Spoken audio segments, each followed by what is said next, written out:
Hello, YouTubers. Welcome back to Yorkshire Media One. I am Mark, your host, your presenter, whatever you want me to be. Yes, I am cheaper and better than the BBC. So, what am I doing today? Well, this is going to be the second part of the 60th Doctor Who special. So, we're going to be rejoining the 14th Doctor and Donna, which is David Tennant and Catherine Tate, in the Wild Blue Yonder. Now, how that starts is amazing. It really is. It's the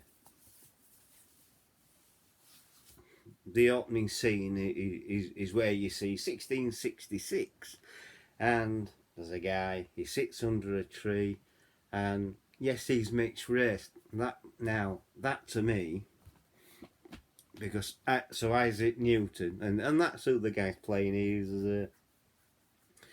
Was white. Like I say, there'd have been no mixed race people, but for the sake of the video, sake of the episode, I think they picked the guy because he could act and things like that. Yeah, he's a decent actor. So while Bowie and her friends must face the desperate fight of their lives with the fate of the entire universe. So the TARDIS is out of control, taking the Doctor Donna further than have ever gone before to escape the two best friends who face the most desperate thing. So that's David Tennant, Patrick Harris, Yummy Finney, Russell T Davis, and things like that. So the TARDIS is, it's completely out of control. You see Isaac Newton in 1666 sitting under a tree and working things out, and then the TARDIS crashes into the tree, shakes it all, and David Tennant comes out and says, "Well, explains what he's doing and things like that." A lot of people complain because you have a mixed race actor playing Sir Isaac Newton. You've got to look past that.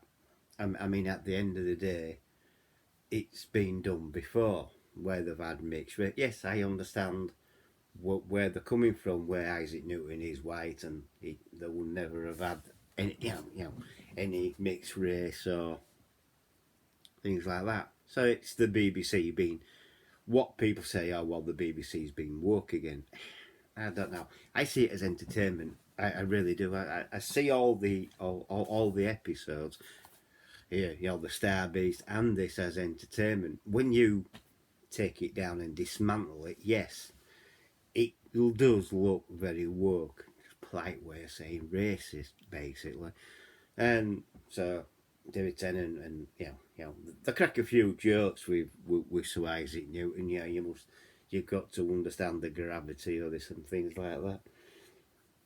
And then they circle off again in the TARDIS, and it takes them further before it takes them right to the edge of the universe, and that. But as the TARDIS is travelling, it's playing a war song called Wild Blue Yonder, and I don't know why the BBC put that in. Yeah, I mean, is it to identify that David Tennant's going to war?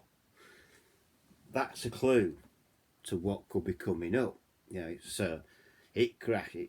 It lands on what we call a spaceship, and that it does land, but it doesn't fade in like it usually. It just crashes through time and space and lands and that, and David Tennant gets out, and the TARDIS is literally ejecting stuff out and closes the doors, and then David Tennant says, if I can reconfigure it, so he plays with lock to reconfigure, puts the sonic screwdriver in, and then the blue light comes on. He says, oh, it's repairing itself, it's going to take time, let's go explore. So they go and explore, walk down, see a thing, and they don't know what it is. Then suddenly they've got so far down this corridor, and then suddenly they run back and TARDIS is gone because they heard it disappear. Take off. So the TARDIS is gone. The TARDIS has run away. So there's something really scary on that ship for the TARDIS to run away and things like that. So they say, well, so they go and have a walk, and then the Doctor says, well, if I'm right, presses a button on the floor and brings up a vehicle, what they can travel on. So they get in it and travel. Oh, it's a robot, and it's moving very slowly, and things like that. And there's noises, the ship is reconfiguring and stuff like that. But that reconfigure, as people know, it's a slow countdown. It really is. But David Tennant, he's saying words, and I don't know, because Dr. Donna, Donna Noble, basically says that were hot, and he says, "Oh, I'm thinking like that now," and she says, "It's always been under the surface." So that's another bit to it, really. And that, so when you do break the episode down, you can see things, what they're putting in, literally, to think, oh, well, yeah, it's I suppose it's not as bad as the Star Beast, I suppose. But this entire episode, I found it fascinating. So obviously I'm going to watch it because I'm a Doctor Who fan. But all in all, to what I've seen with the two specials so far, the Star Beast and the Wilde, Yonder, I like them as a set of entertainment, and that's what they are. I don't know why the BBC would go down this route to spoil it, to spoil the franchise. I don't get it at all. But it seems like that's what they're heading for, in my opinion. And things like that. But I'm still a Doctor Who fan. I'm still going to watch it. And yes, I did. I got this bought for me, so I'm going to keep it. I'm going to treasure it. It's what I like. You know what I mean? It's what I like is Doctor Who. But you can tell from when David Tennant were in it before up to this point in time, you can tell it's completely changed, which it has. Unfortunately, the BBC are trying to please everybody, and they can't do that. It's going to be hard. But as this progresses, from there to there, and they get in, and he says, if I can calculate if I can get the numbers 1 to 10, I can have a look inside and think, so this is what he does, 1 to 10. And he gets, oh well, we can look outside, there's a camera, and he looks outside and he says, it's definitely a spaceship, there's no stars. This is what Donna Noble's saying. Well, where's the light? And he says, over there. If we had to go over there, it'd take 1 trillion billion years to get to your house. So the light hasn't reached there yet, because they're right at the edge in the wild, in Wild Yonder, I suppose.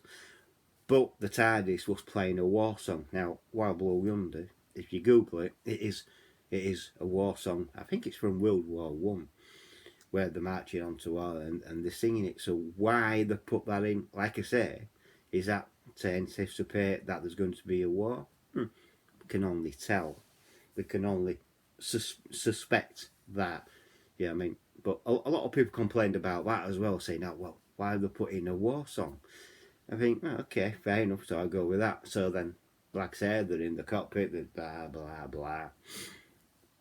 And they're looking outside, and and then they figured out, oh, well, the airlock were open 3 years ago, and closed 3 years ago. So that starts him thinking, and then he goes into a room and he says, oh, yeah, there's these banks, and he pulls a drawer, and she goes, is that dangerous? And he goes, no. Yeah, he starts joking about, no, it's not dangerous at all, and he starts reconfiguring, and he passes that job on to Donna. Then he goes and finds another room with water, and he starts messing with that. Donna sees the atmosphere, well, it's getting cold, and then the Doctor appears and crouches down and starts talking to her and things like that, and where David Tennant is, Donna Noble comes and starts talking to him about Gallifrey and things like that. And then the Doctor says, my arms are too long, and that freaks Donna out.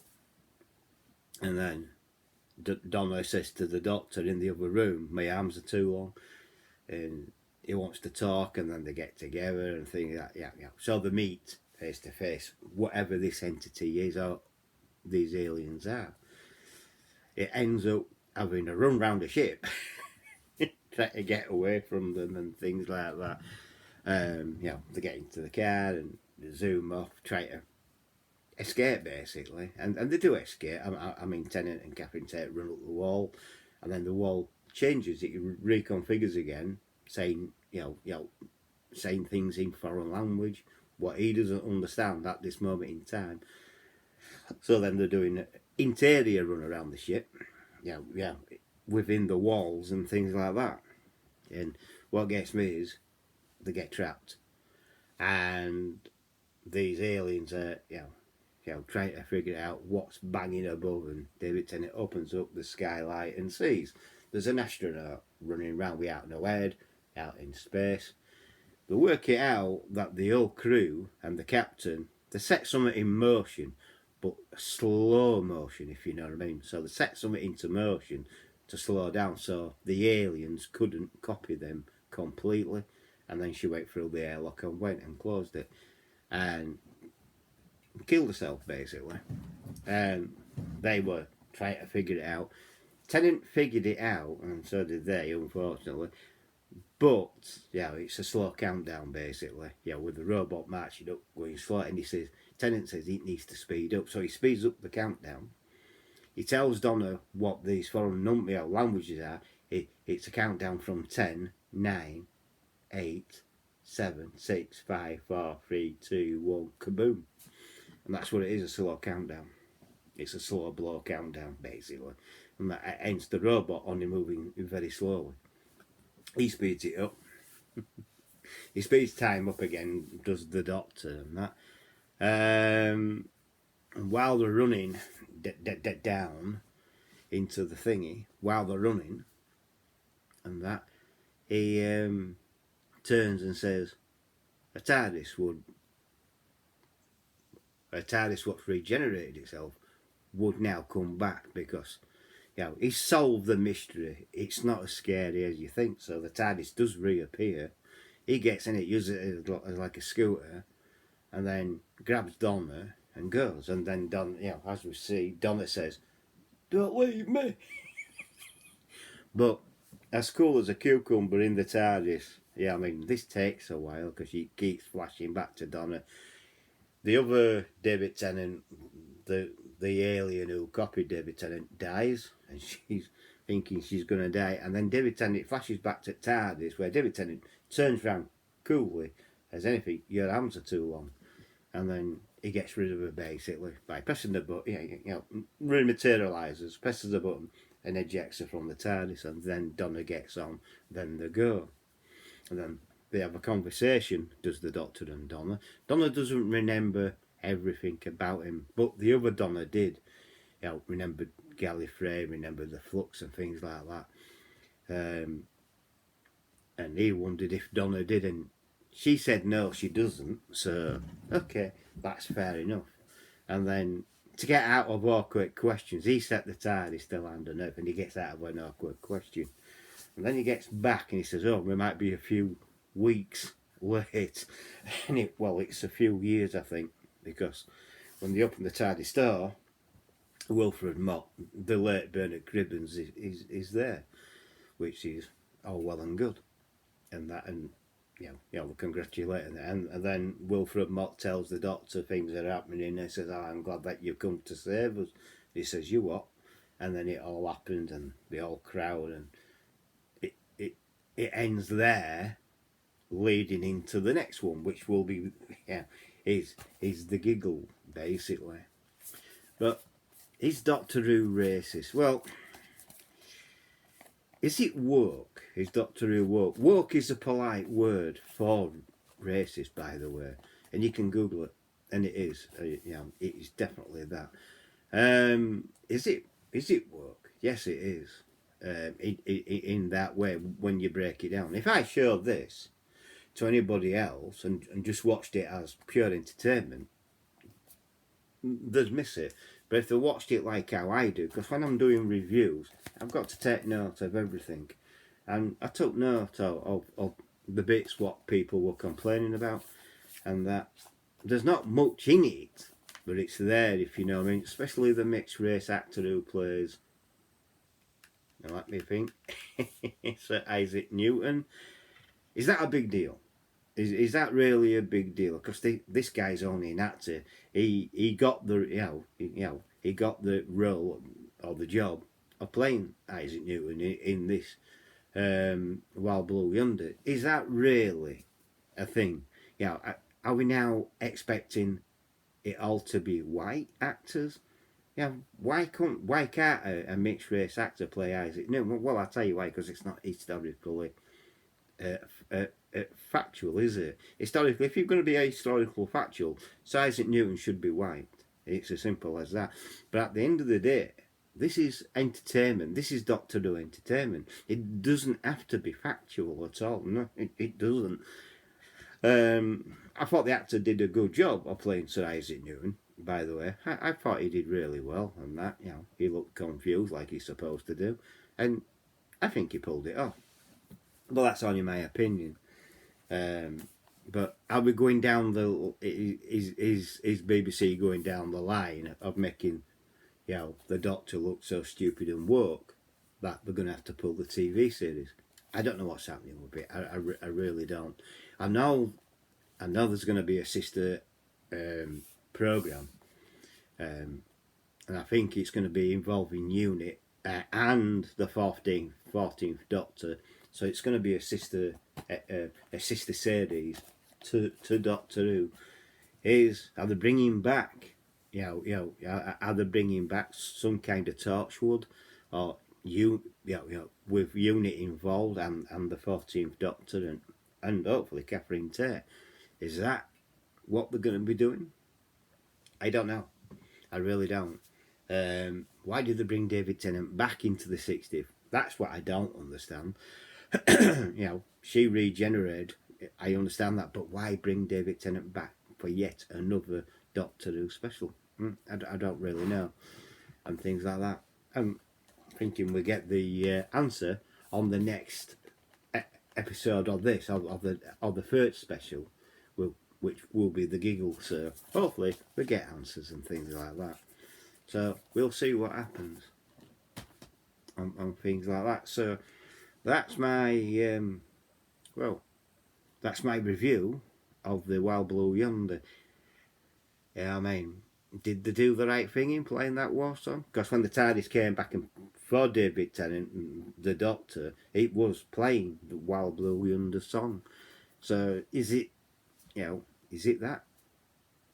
Was it correct to do so? I don't see anything wrong with it in my opinion, but that's only my opinion. I mean, I know the song Wild Blue Yonder. I've heard it before. It's men going to war and things like that, but it's music. You know what I mean? So, I mean, was it correct for him to put it in a Doctor Who?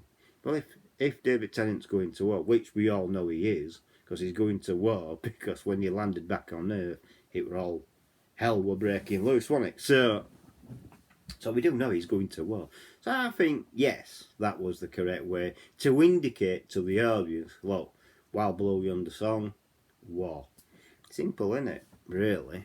But, like I say, I see it as pure entertainment. I don't see anything else but entertainment, but people read into it what they want. I read into it. I understand where they're coming from. Yes, there's a bit of wokery going on. Like I said before on the other Wild Beast video, what I did, the Star Beast or whatever you want to call it, what I did is that the BBC are trying to please everyone.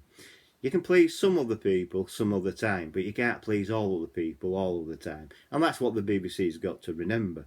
If they remember that, everything could be cool. So we'll see what happens on the Giggle. So hopefully I'll be reviewing that very soon. So hopefully you've liked this. I hope you have. Please give me a thumbs up if you do. If you have liked it. Please subscribe if you're new. Hit the bell icon there. All that will let you know when I'm uploading another video.